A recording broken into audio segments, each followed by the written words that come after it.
Thomas Brenneck, bonjour et bienvenue à la librairie Dialogue. Vous venez aujourd'hui nous présenter Les Initiés, un thriller politique paru dans la collection Série Noire de Gallimard. Et à travers une intrigue très bien ficelée, vous nous plongez dans ce livre au cœur du ministère des Finances qui doit faire face à une crise à la fois externe et interne. Alors, ce ministère, vous le connaissez parce que vous y avez enquêté il y a quelques années et vous aviez d'ailleurs publié une enquête à ce sujet en 2011, intitulée Bercy au cœur du pouvoir. Mais cette fois-ci, c'est par la fiction que vous revenez dans ce monde des finances. Alors, quel a été pour vous le chemin de la réalité à la fiction? Alors j'avais, dès le début en fait, de l'enquête journalistique, j'ai commencé en 2009 avec mon co-auteur Laurent Fargue. On a rencontré pas mal de monde. Au final, au bout de l'enquête, on a rencontré à peu près 150 personnes. Et au fur et à mesure de cette enquête, j'avais déjà dans la tête l'étape d'après, c'est-à-dire l'étape de fiction.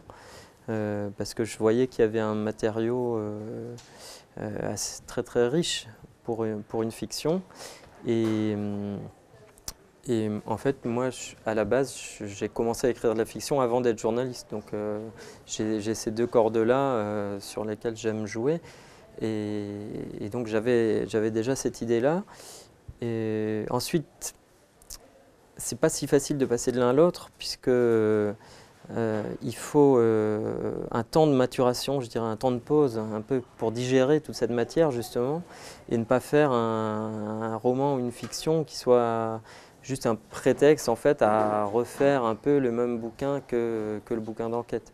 Donc ce temps de maturation, il sert en fait à imaginer des personnages, imaginer une intrigue, et qui ne soient pas juste des prétextes. Pour moi en fait, l'intrigue et les personnages dans toutes leurs dimensions, qu'elles soient publiques mais aussi dans leur dimension psychologique, est aussi essentielle que la description du milieu politico-financier que je fais dans ce roman.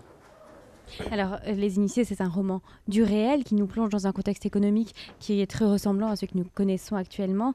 Et la description du milieu dans lequel les personnages évoluent est également extrêmement réaliste. Vous évoquiez cette construction de l'intrigue et des personnages. Est-ce que c'est là que se trouve la liberté du romancier dans cet hyperréalisme? C'est sûr que le romancier a beaucoup plus de liberté que le journaliste, puisqu'il peut à la fois écrire un roman réaliste avec un background très réaliste. Là, j'ai pris la crise de 2008 et ses conséquences, mais on peut aussi du coup être beaucoup plus libre dans les descriptions qu'on peut faire ou dans la façon dont on veut montrer certaines choses. C'est-à-dire que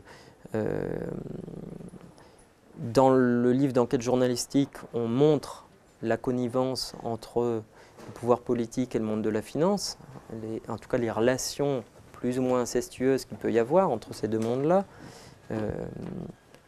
Mais on est évidemment tenu à un strict devoir de réalité dans l'enquête. Dans le roman, on peut illustrer cette réalité, qui est la proximité de ces deux mondes-là. On peut l'illustrer de façon tout à fait libre, et ce qui est le cas où il y a des histoires de corruption, des histoires intimes, des choses comme ça, qui évidemment n'ont pas de fondement réel. Alors, enfin, évidemment, après toujours. En tout cas, pour le moment. Alors, tout au long du roman, vous nous transportez dans cet univers très particulier du monde des finances qu'on découvre et comprend petit à petit, et vous distillez quelques explications techniques sans toutefois alourdir le récit. Est-ce que c'était un des enjeux de ce thriller, cet aspect technique et pédagogique? C'était pas un des enjeux, c'était plutôt une contrainte, je dirais, parce que, en fait, dans mon précédent roman sur la fille de Hanoï, sur les vétérans du Vietnam, j'avais mis quelques notes comme ça de bas de page pour expliquer le contexte.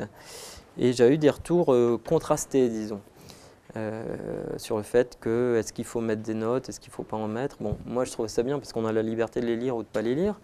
Mais bon, là j'en ai quand même remis parce qu'il y a des éléments assez techniques et je pense que c'est nécessaire de les avoir. Mais en discutant avec mon éditeur, moi je lui ai dit est-ce qu'on les garde, est-ce qu'on les garde pas. Il m'a dit si, on les garde parce que c'est nécessaire pour voilà, les gens qui n'ont pas les clés pour comprendre, donc les gens qui n'auraient pas lu l'enquête journalistique, il y en a encore. Hein. Donc Donc voilà. Après, ça n'a pas été difficile puisque tout le travail de pédagogie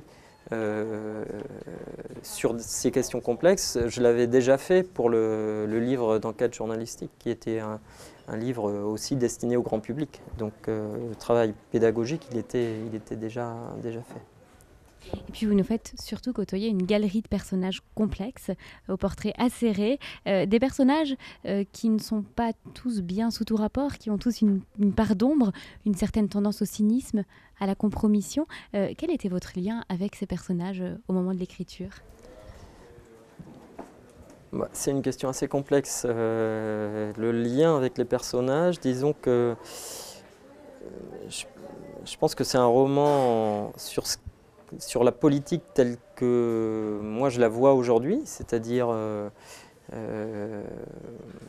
avec un certain cynisme.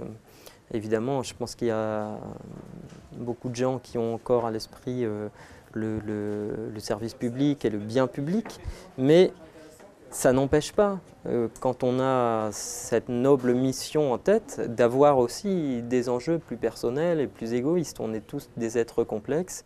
Dans une carrière professionnelle, évidemment, on travaille pour l'État, pour les entreprises, mais on a aussi en tête son propre intérêt, des intérêts de carrière et des choses comme ça.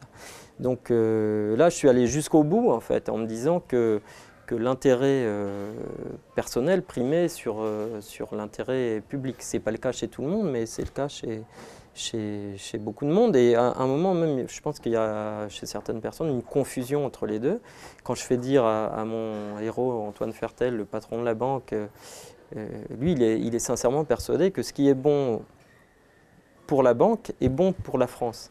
Et comme ce qui est bon pour la banque est bon pour lui, donc en gros ce qui est bon pour lui est bon pour la France. Et donc on arrive comme ça à justifier des comportements dans le livre qui sont illégaux, mais qui ont une justification presque noble en fait. Tous ces personnages, ou en tout cas la plupart de ces personnages, même s'ils ont chacun leur personnalité, ils ont un point commun important, à savoir qu'ils viennent du même moule, puisque tous ou presque ont fait l'ENA. Alors, est-ce que ce sont eux les initiés ? Les initiés, effectivement, c'est l'élite politico-économique du pays. Et cette élite, elle est encore très marquée par les études et par le fait d'avoir fait l'ENA ou pas fait l'ENA. Aujourd'hui, quand on regarde le top 20 ou le top 50 des politiques, pour beaucoup, ils ont fait l'ENA. Quand on regarde la composition des cabinets ministériels, c'est-à-dire toutes les personnes qui entourent et qui aident les ministres, c'est souvent des gens qui ont fait l'ENA. À Bercy, ça sera le top du top, parce que ça sera souvent aussi des inspecteurs des finances ou des gens qui ont choisi le Trésor et qui donc doivent être bien classés à l'ENA. Donc effectivement, les initiés, c'est toute cette caste politico-économique qui est encore très marquée par l'école qu'on a fait quand on a entre 22 et 28 ans.